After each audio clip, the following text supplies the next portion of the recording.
guys, it is about 5:40. John and I are heading over to Sedona. We're meeting some friends of ours at a sushi place. And sorry, I haven't vlogged all day. Just realized that I was working all day. And so yeah, and then I took a break and went around and sprayed weeds and bugs and stuff like that. So exciting. If I remember, I will get out my camera and show you what we're having for dinner. This is going to be my one meal of the week where I'm going to have animal products, but I don't imagine it's going. A lot of times when I have my one serving, it kind of makes me feel sick, but I don't imagine this will, because it won't be like cheesy, oily, greasy kind of thing. So anyway, we're going to a place that neither of us have been to before. They haven't either, have they? No, none of us have been there, so we hope it's good. I'm in a barber shop right now in Prescott. John was growing his hair out. He wanted to have long hair, and he was growing it out, and then it just got to an awkward stage, and he didn't want it anymore, and he's thinking that his awkward hair was going to be forever memorialized in my niece's wedding pictures. So he came over here to Prescott because they kind of specialize in doing guys' hair. So I think he'll look cute. And then we might look at some shops over here in Prescott. They're having a big Earth Day festival going on downtown. And then we're going to go to Costco, which is dangerous, but that's where we're going. And then I think Lowe's. We need to pick up a couple flowers. But yeah, this is the day.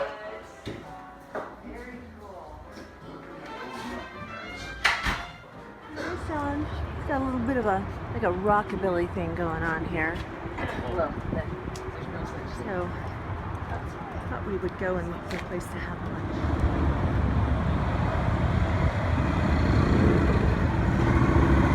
Okay, we're at Panera Bread. I've never been to a Panera Bread before, believe it or not. John got a corn chowder and a tortellini, and I got a vegan version of a flatbread. So I had to make a whole lot of substitutions. Should be good, guys. I decided that I would go ahead and start making that jelly, the one with the clover blossoms. So I collected 4 cups of clover blossoms. I'm not going to explain the whole deal about how to make it because I'm going to do a video for this on this channel. So if you're interested in checking that out, when will it go up? I don't know. A lot of times I film things, edit them, but they don't go up for a little while on YouTube. So anyway, in the next few weeks, look for that. But let me show you what I have so far.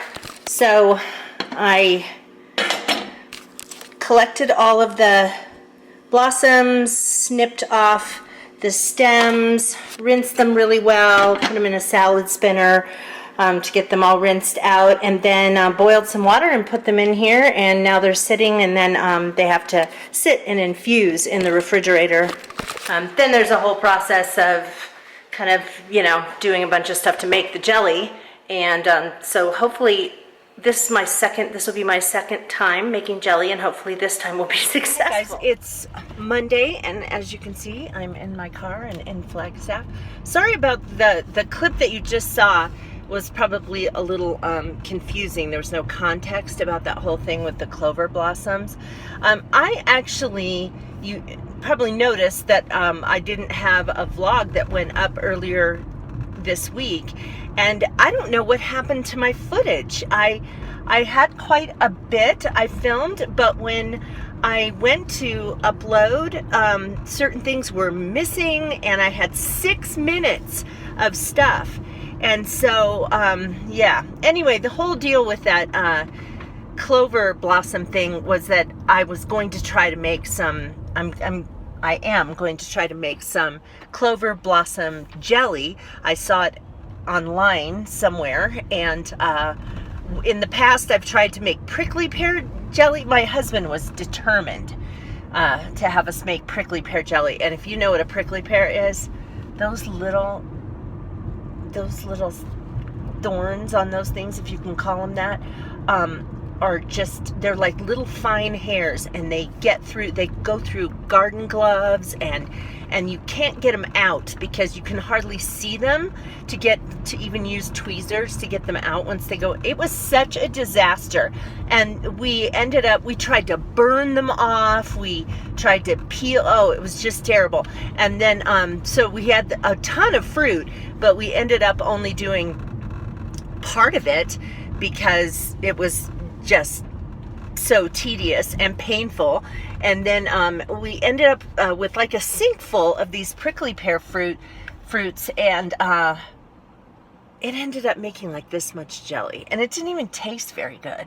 So I'm hoping that this version of jelly will taste good. I got the blossoms from my yard. We have tons of clover, and I figured, you know, I might as well try to put the clover to good use. So we'll see how that goes. Anyway, sorry about, yeah, I don't know what happened. I filmed a whole bunch of stuff on Saturday and even early on Sunday, and it disappeared. So anyway, I am heading over to campus. I've got work to do in my office. I have a meeting that's from 11:30 to 1:30. I need to get a pedicure today. I need to go to Kohl's and buy some mascara and foundation. And yeah, it's going to kind of be a day of running around, and yeah, anyway, that's it. I'm rambling. I almost forgot to show you this, you guys. In Flagstaff, I planted radishes every single year. Every year. And I would wait all summer long, and at the very end of the summer, I would have like this tuft of leaves with a little tiny little something on it. Well, I took a bite of this already. I'm getting radishes already. And they're tasty. They're not like too hot or anything. Cannot believe it. So I'm going to plant more. I'm very excited about this. Let me show you dinner tonight. It's out of the Plant Pure Nation cookbook. This is fettuccine alfredo with roasted vegetables. Here are the roasted vegetables that I'm going to put in the oven. And the alfredo part of the pasta, so you can see it's all creamy, it's actually made with cashews. And so I'm very excited about this. I think it's going to be very tasty. Also wanted to show you this. The roasted vegetables have lemon pepper on top.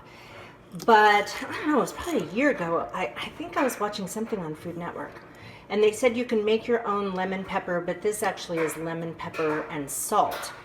And so what you do, in a grinder, you put some peppercorns, and then you put some chunky salt, and then you take a lemon and zest it onto paper towel and just leave it out overnight until it's dry. And then you put the little pieces of lemon zest in here, and then you just grate it up on top of things. And gosh, you know, I made this a while ago, probably over a year ago, and I tasted it before I put it on there, thinking that it might have lost some of its flavor, and it has not. Still tastes very lemony. All right, here's how dinner turned out. It's very tasty. I think it needs a little salt. It has some salt in it, but not very much, so I'm going to add that. But otherwise, this is definitely a keeper recipe. Good morning, guys. I'm so bummed. I broke my camera lens. Let me show you. I'm using my iPhone right now. This right here is my vlogging camera, so it's easy to hold. It gets a good picture. And anyway, I didn't drop it or break it, like smashed it. What happened was I was putting the lens cap back on yesterday after filming a clip. Sorry. Oh, it's bright. Anyway, and the lens actually comes out, and then when I turn it off, the lens pulls itself back in, and I was putting the cap on and not pushing hard, but just, you know, and it hadn't pulled itself back in yet. And as I was doing that, it pushed the lens back in. So basically what it did is it damaged the motor inside the lens. So I totally ruined that, and it's not a cheap fix, and that they don't make that camera anymore either. So It's not like the lenses are super easy to come by. But I did find one. I looked on Amazon last night. There wasn't one, and now there is. So somebody put one up for sale with free Amazon Prime 1-day shipping. So I should get it by tomorrow, and it was half the price, or a little less than half the price of the one I saw last night. So it's still not a cheap fix. $177 for this lens. So I will definitely not make that mistake again in the future. So I want to take you out here. I don't know where the cows are right now, but I can certainly hear them. So there are 4 new cows over here.